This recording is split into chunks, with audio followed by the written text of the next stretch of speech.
Good morning students. विज्ञान भारती कक्षा 6 विषय साइंस अजय सर के साथ आप सभी बच्चों का एक बार फिर से स्वागत।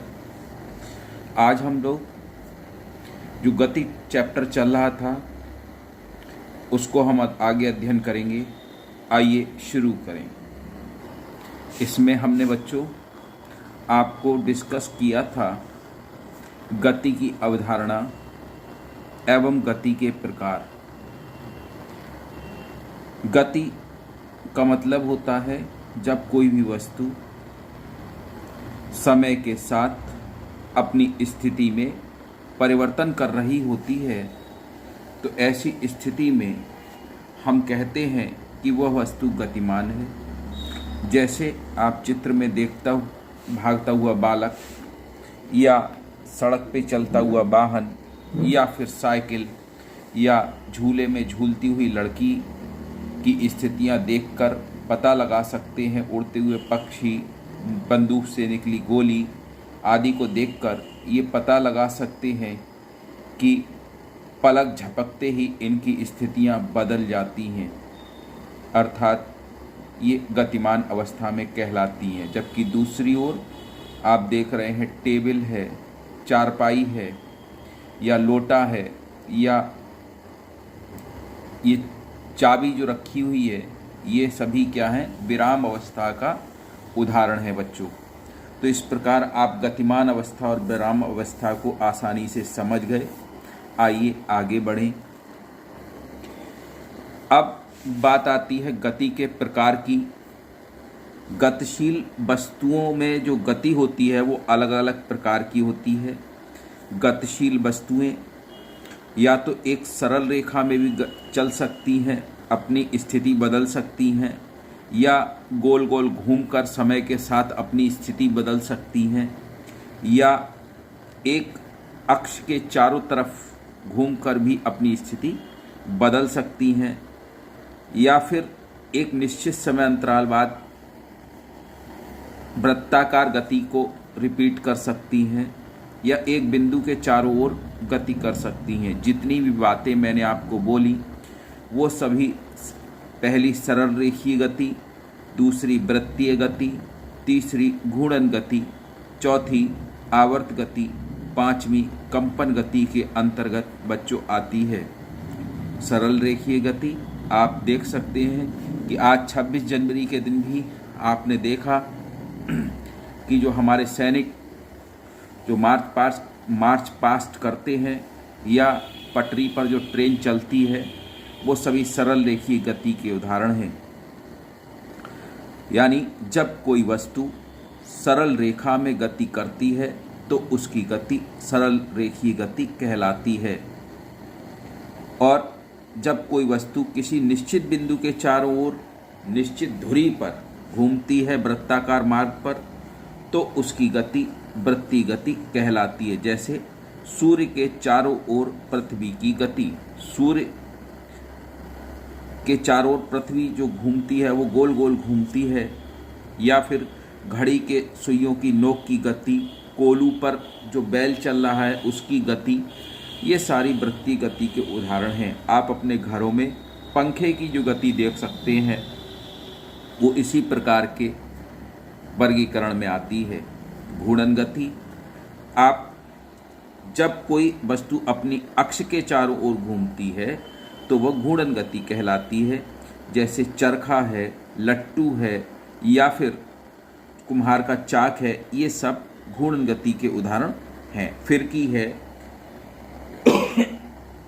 कुम्हार का चाक है, फिरकी है, घिरनी है, ये सब घूर्णन गति के अंतर्गत आते हैं बच्चों। उसके बाद आती है आवर्त गति। आवर्त गति यानी जब कोई गति करती हुई वस्तु एक निश्चित समय के बाद अपनी गति को दोहराती है तो उसकी गति आवर्त गति कहलाती है। अर्थात एक निश्चित समय बाद, जैसे ये जो 2 नंबर पे जो आप सुई देख रहे हैं, ये 2 नंबर पर दोबारा कब आएगी? जब 1 घंटा पूरा हो जाएगा तब ये लौट कर आएगी। यानी सेकंड वाली जो सुई है वो 1 मिनट बाद अपनी गति को दोहराएगी, अपने रास्ते को दोहराएगी। तो वही बात इसमें लिखी हुई है कि जब कोई गति करती हुई वस्तु एक निश्चित समय के बाद अपनी गति को दोहराती है तो उसकी गति आवर्त गति कहलाती है। जैसे सूर्य के चारों ओर पृथ्वी की गति, घड़ी के सुइयों की गति आदि आदि। उसके बाद बच्चों आती है कंपन गति की बात हम करते हैं।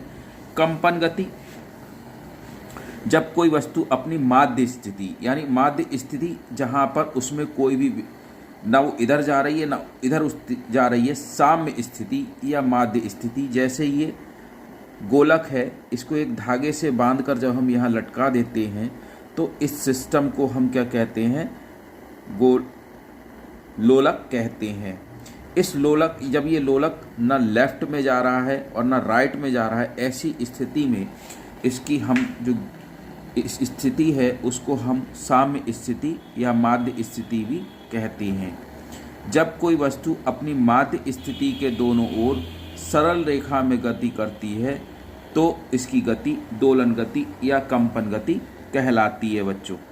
जैसे झूले में जो झूला आपने देखा है, जो इस चित्र में इस प्रकार दिखाया गया है, ये जो गति है झूले में क्या होता है, एक बार लेफ्ट में एक बार राइट में जाती है, तो ये जो गति है वो क्या कहलाती है, दोलन गति या कंपन गति कहलाती है। एक ही वस्तु में कई प्रकार की गति हो सकती है। दोलन गति और कंपन गति आवर्त गति की ही विशेषताएं हैं। ये कुछ विशेष बातें आपको किताब में दी गई थी। आइए आगे बढ़ें, दूरी और विस्थापन के बारे में देखते हैं। आइए शुरू करें। इसको समझने के लिए आपकी किताब में पेज नंबर 116 पर एक चित्र बनाया हुआ है जिसमें वर्ग के अंदर ये कई रास्ते बनाए गए हैं। आ से सा तक पहुंचने के लिए आपके पास कई तरीके हैं। आप आ से बा तक जाएं और बा से सा तक जाएं, या फिर आप आ से दा तक जाएं और इस रास्ते से जाएं, या फिर आप आ से या और सा रास्ते तक होते हुए या आ से रा रास्ते तक होते हुए जाएं।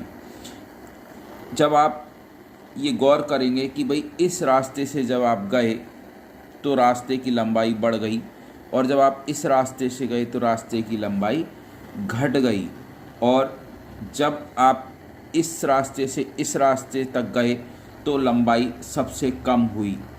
तो कहने का तात्पर्य है कि जब किसी वस्तु द्वारा, यानी यहाँ पर अगर कोई वस्तु होती और वो इस तरीके से गति कर रही होती जैसे मेरी उंगली चल रही है, तब वस्तु द्वारा तय किए गए पथ की लंबाई उसकी दूरी कहलाती है, तथा प्रारंभिक स्थिति और अंतिम स्थिति के बीच न्यूनतम दूरी विस्थापन कहलाती है। यानी पहले जहाँ थी और बाद में जहाँ पहुँच गई तो रास्ता, कितना लंबा रास्ता उसने तय किया, वो उसकी जो तय की गई रास्ते की लंबाई है वो दूरी कहलाएगी, और पहले कहाँ था और बाद में कहाँ पहुँच गया, उन दोनों स्थितियों का जो अंतर है वो विस्थापन कहलाएगा।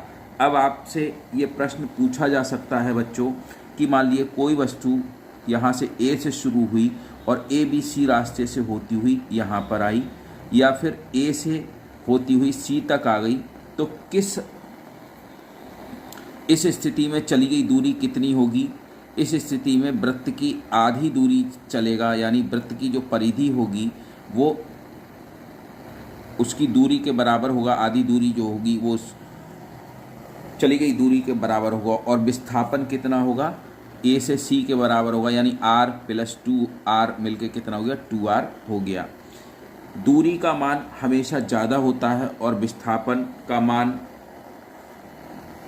दूरी से कम नहीं हो सकता, क्योंकि विस्थापन वो कम से कम दूरी ही होती है। यदि दूरी शून्य है तो विस्थापन निश्चित शून्य होगा। दूरी शून्य हो सकती है तो विस्थापन भी शून्य होगा, परंतु विस्थापन शून्य है तो दूरी शून्य हो भी सकती है और नहीं भी हो सकती। कैसे? कहने का मतलब है कोई भी वस्तु का विस्थापन शून्य है तो दूरी उसकी शून्य नहीं होगी। मान लिए कोई वस्तु यहाँ से इस तरीके से चली और एस से होती हुई, आर से होती हुई फिर पी पर आ गई, तो उसका जो पहले जहाँ थी वो कहाँ थी, पी पे थी, फिर लौट के वो पी पर आ गई। तो इस स्थिति में जो उसका विस्थापन है वो शून्य हो गया, क्योंकि वस्तु पहले जहाँ थी और वह अब भी वहीं है, तो इसलिए इसका विस्थापन शून्य हो गया, लेकिन दूरी इसने वृत्त की परिधि के बराबर चल ली बच्चों। तो इस प्रकार इसमें दूरी शून्य तो हो सकती है, दूरी शून्य है तो विस्थापन शून्य होगा, लेकिन विस्थापन शून्य है तो दूरी शून्य भी हो सकती है और नहीं भी हो सकती है बच्चों। तो इस वीडियो में इतना ही। अगले वीडियो में चाल और उसके संबंध में जो ग्राफ के बारे में जानकारी है उसको देखेंगे। तब तक देखते रहिए, सीखते रहिए। थैंक यू बच्चों।